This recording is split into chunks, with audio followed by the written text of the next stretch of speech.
Hi folks, Rodney back again. I'm out riding today, and obviously you can see my dirt bike over there, but I'm riding at what they call Shotgun Creek OHV, and this is an area that they've just logged off, so it's really not part of the OHV area, but because they just logged it off and I hadn't been out here for a while, I wanted to just kind of come down and see what it looked like. So thought this would be kind of a cool place for you guys to get a little update on the latest Tundra inventory, and then maybe answer a few questions that people have been asking.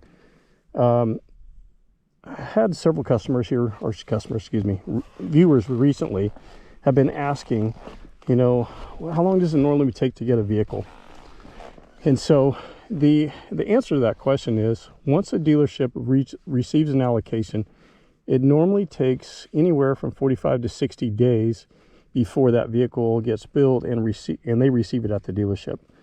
So for these people that saying, yeah, I put my order in 6 months ago and I haven't heard, you know, where my vehicle's at. Well, more than likely what's going on is they haven't received an allocation yet. So the dealership has to have an allocation to build that vehicle first. So let's say, for instance, customers looking for a 1794 edition, and in order for that vehicle to get built, that dealership has to receive an allocation for a 1794. The other piece too is Toyota kind of builds them the way they want to build them. Now, they can put in what they call a preference, and on the preference, you know, they can request what they'd like to have on the vehicle. The problem with that is that if they don't have all the parts to make that vehicle, they just kind of push that order to the side and go on ahead and make something that they want to.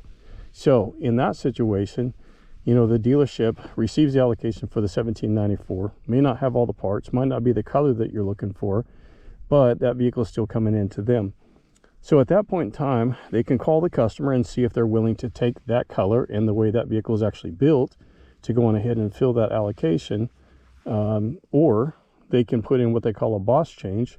And a boss change, they can request to change the color and maybe a few accessories or something, as long as they have the items to build it.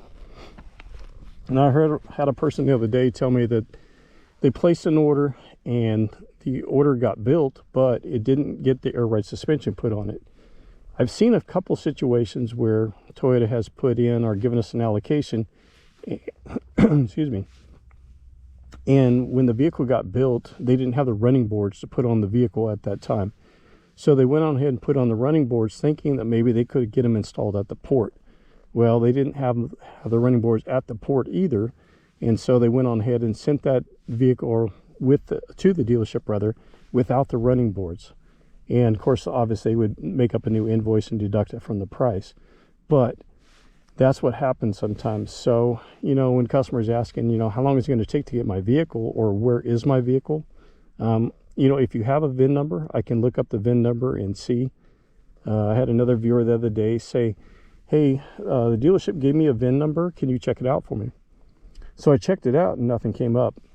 And so I asked him to just kind of double check the VIN number. It didn't look like it was a temporary VIN number, but get with the dealership and ask them to verify that VIN number. Even if it's a temporary VIN, normally we can still see what's going on with it, unless it's moved in from, it goes from A, allocated status, once the vehicle's built, within a couple weeks, and it goes to what they call F status, which is in transit. So once it gets in transit, then they change it and give it a regular VIN number instead of the temporary VIN that it gets when the allocation is first received. So anyway, I asked him to double check it. He got back to me and he says, no, that's the only VIN number that they have. And I tried it like 3 or 4 more times and nothing came up. And so I got back with him and I said, you know, you might ask him to double check it. I said, but you know, I'm not getting anything to pull up under that VIN number. And he said, well, I talked to the dealership and they're just telling me they have no way to check it.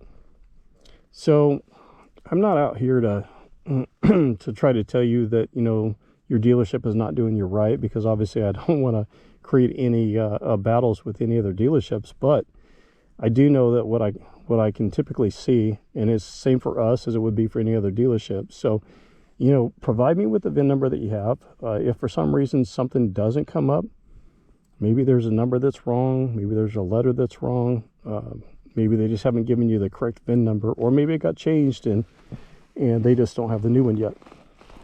But typically your dealership can see anything that I can see through Dealer Daily. So I'm happy to help any way I can. And like I said, keep in mind that right now with the shortages like they are, like I said, we're having shortages of On the hybrid models, it's hybrid batteries. They still have a shortage of microchips, and that's why you're seeing more SR5s than you are like the limited 1794 Platinum, Capstone, or even TRD Pro.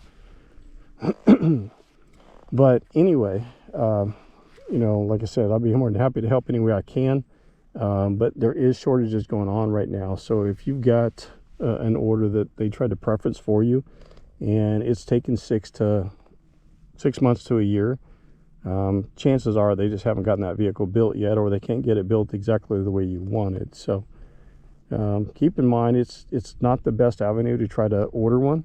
If you can find a dealership that has an allocation coming in similar to what you're looking for, they can catch it early enough. They can do what they call the boss change, and you know, they can request a change of color, maybe a few accessories. But on the other hand, it's not going to be able to change from like a 1794 edition to a limited edition. So there's only so many things that they can do. So I appreciate all your comments, appreciate your questions. If I can help with anything, like I said, please don't hesitate to send your questions my way, and send me those VIN numbers. I can double check them for you.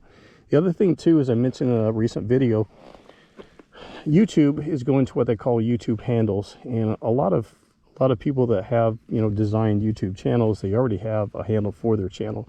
And so, for instance, it might be pickup truck talk SUV, you know, or it might be you know, Frontline, you know, whatever it might be. So anyway, they're telling me that I need to create one myself, or they're going to go ahead and create one for me. So I'm asking for some suggestions. So if you guys have an idea, my current thoughts is, you know, because I live in Oregon and most of the areas I ride is in Oregon, and then I do reviews on vehicles, I was kind of thinking, you know, Rodney's Northwest Rides and Reviews.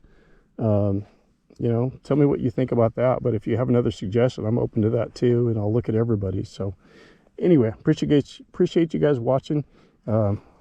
Hit that like button and subscribe while you can, and thanks again.